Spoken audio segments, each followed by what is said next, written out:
Yo, what's good, everybody? Welcome back to another episode of Dr. Stone, the Stone Wars.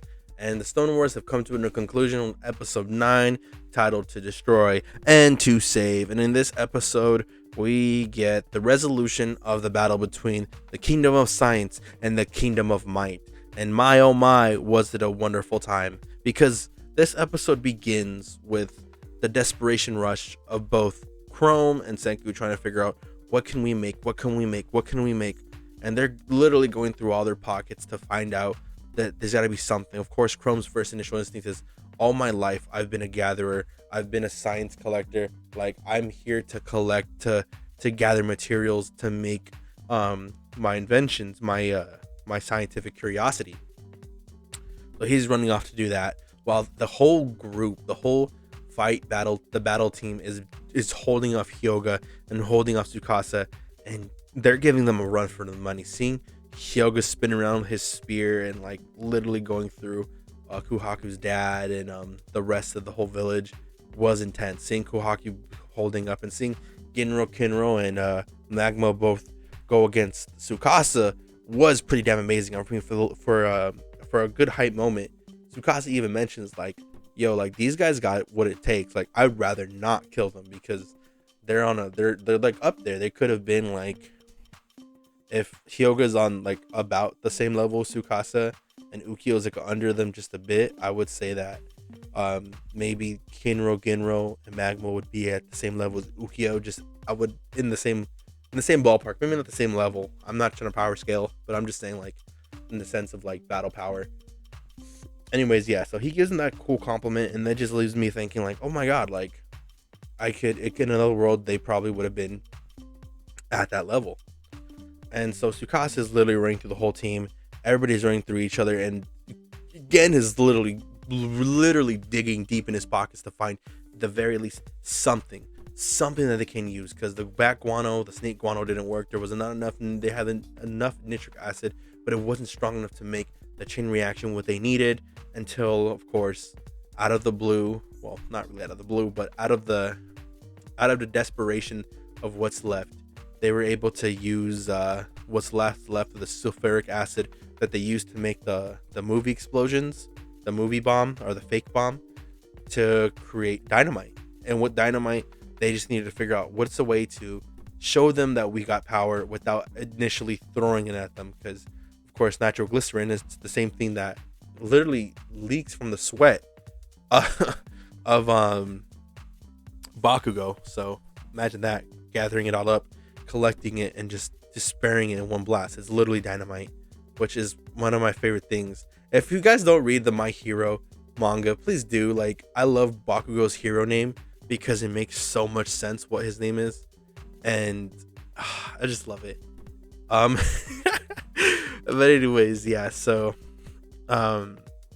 they find what ends up happening is, as Tsukasa runs through both Kinro, and Magma, he's racing towards Taiju. Taiju's like, you're not getting through me, bro. Like, we've been through this before. And right when he's about to just go at him, he sees the paper airplane fly. And when we see the paper airplane fly, we're thinking, wait a minute, what's going on here? We see that's tipped off with something, and right when it lands in the tree, kablooey, they have made dynamite, and they have successfully made a way for the paper airplanes to go. Hyoga is literally impressed, and prior before this, he was already impressed about Kuhaku's ability to fight. I thought it was hilarious that during the fight, when Kuhaku takes his spear, he was like, I have a spare. I have a spare spear. Like, we could go through this. But it was cool too, because before, even in that instance and during that fight, Kuhaku mentions that through science is might. And it's like basically saying that your strength that you believe in, there's also science that's not only just the rival, but the very thing that you're gloating about, that it's also might as well. It's not just an alternative to fighting, it's also fighting itself. And for them to both see the dynamite, well, the rest of the Tsukasa's underlings just be like, you know what, we can't compete with that, because Ukyo of course gets up, has a tipped arrow full of nitroglycerin, literally making bomb arrows. Like, this man is not playing, the whole crew is not playing, and it's so dope to see that. It's so dope. You love to see it. I love to see it. I love to think, damn, what's gonna happen next? Who's gonna catch the fades next? And just when you thought like everything was said and done, just when you thought like, okay, I think we're at the point where there's no return, Senku and Tsukasa both make a deal with each other. And it's something I really wanted to see, and I was really hoping to see, and I'm happy we did see it. Of course, I didn't. The Hyoga thing wasn't something I predicted. I didn't think he was gonna submit so easily. I actually thought he was gonna betray Tsukasa, but to see Tsukasa basically be like, you know what? Okay, what do you want? Do you want truce? And then Senku goes, bro, I know why you've been doing this. I know exactly why. Like I never, like it never, I never stopped thinking about you in the sense I never stopped thinking why you're doing this. And it makes sense. He's doing it for his sister, something I think they hinted on in season one. And I was just, man, this if this background story didn't make you like Tsukasa more, because I've always liked Tsukasa, I thought his character was dope. I always thought like the battle of ideologies is always such an interesting battle because it never paints two people as the bad guys, but it did. This episode, the latter half of it did create this open dialogue of why Tsukasa, although was a villain or an antagonist, the reason why he had to be an antagonist, and it just feels so good. We get introduced to the reason why Tsukasa literally was training his entire life so that way he could fight, so that way he can use his freakishly strength to in a sense raise money to pay for his sister's hospital bills because he does not want to lose her. He's been through it all. He's been getting beat like a dog since day one. And he keeps pushing on and persevering, and to the extent where he became probably one of the strongest high schoolers in the world, competing with like athletes and stuff. Senku realizes that and tells him, look, your sister's petrified. I guarantee through the revival fluid, we can save her life. We can save her life in that aspect. And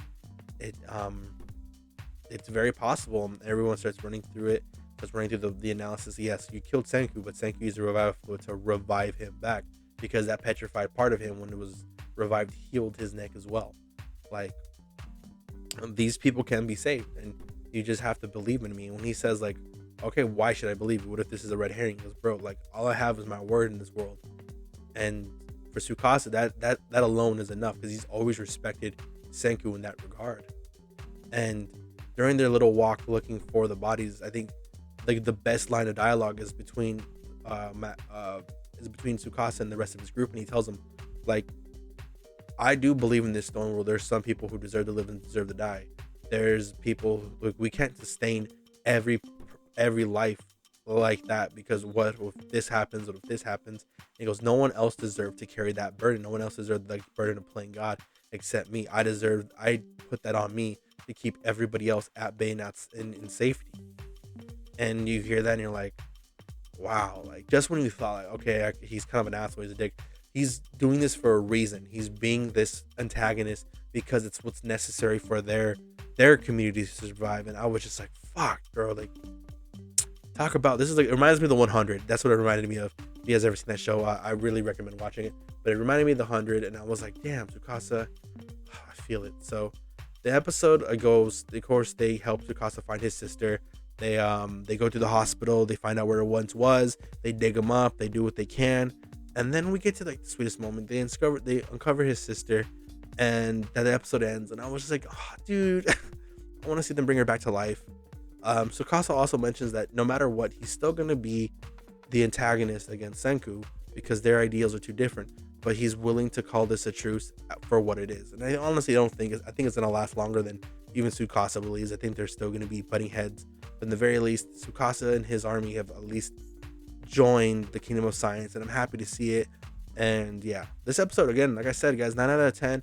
I loved it. The best part of the episode was just seeing Senku and all of them come together and finally win and be able to like get Tsukasa, at least for the moment, on their side and to like really shine. Like I just love that this had like a nice happy resolution.